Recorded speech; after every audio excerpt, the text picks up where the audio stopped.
قبر سے بھی خوشبو آتی ہے. یہ مقام انہیں ملتا ہے جو اپنے دل میں پروردگار کا خوف لاتے ہیں. تو آج ہمارے معاشرے میں ہر چیز سے ڈریں گے. اگر نہیں ڈریں گے تو رب سے نہیں ڈریں گے. جو رب سے ڈرتا ہے وہ کسی سے اسے ڈرنے کی ضرورت نہیں. جو رب سے نہیں ڈرتا پھر وہ ہر کسی سے ڈرتا رہتا ہے. کبھی موت سے ڈرے گا, کبھی زندگی کی بقا کے لیے ڈرے گا, کبھی اپنے مال و دولت کی فکر میں ڈرے گا, کبھی اولاد کے لیے ڈرے گا.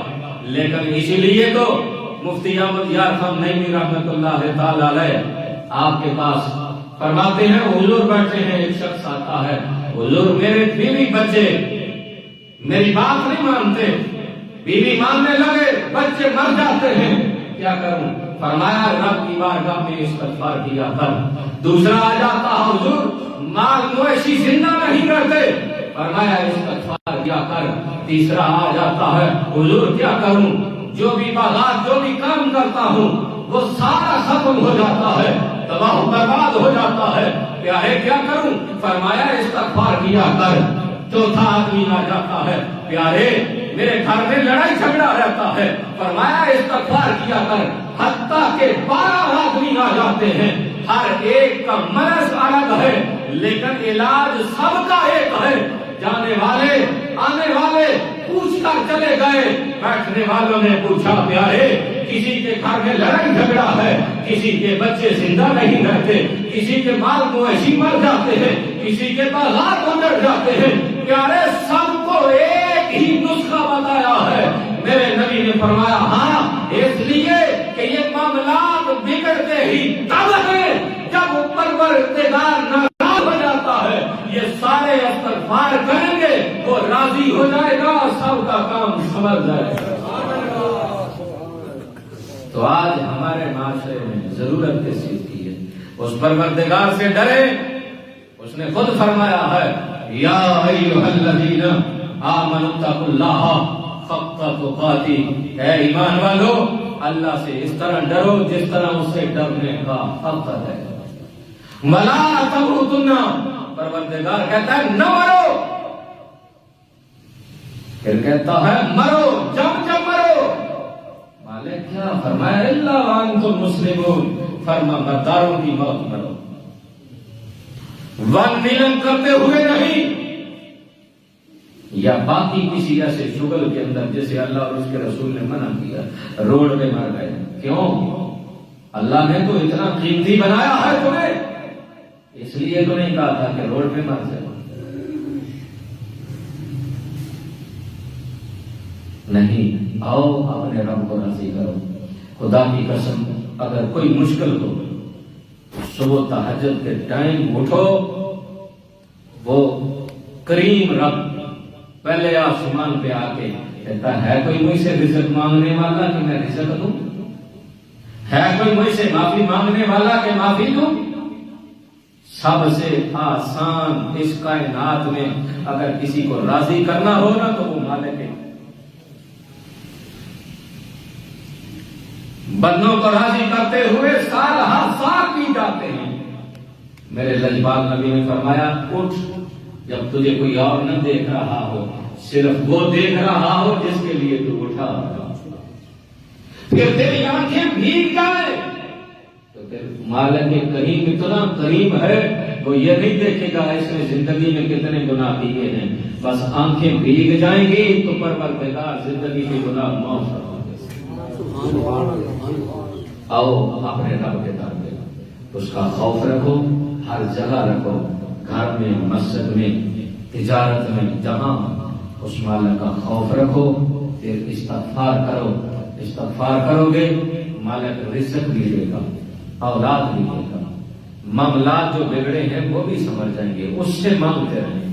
اللہ تعالیٰ مجھے اور آپ کو عمل کی توفیق عطا فرمائے. آمین ثم آمین. وآخر دعوانا الحمد للہ رب العالمین.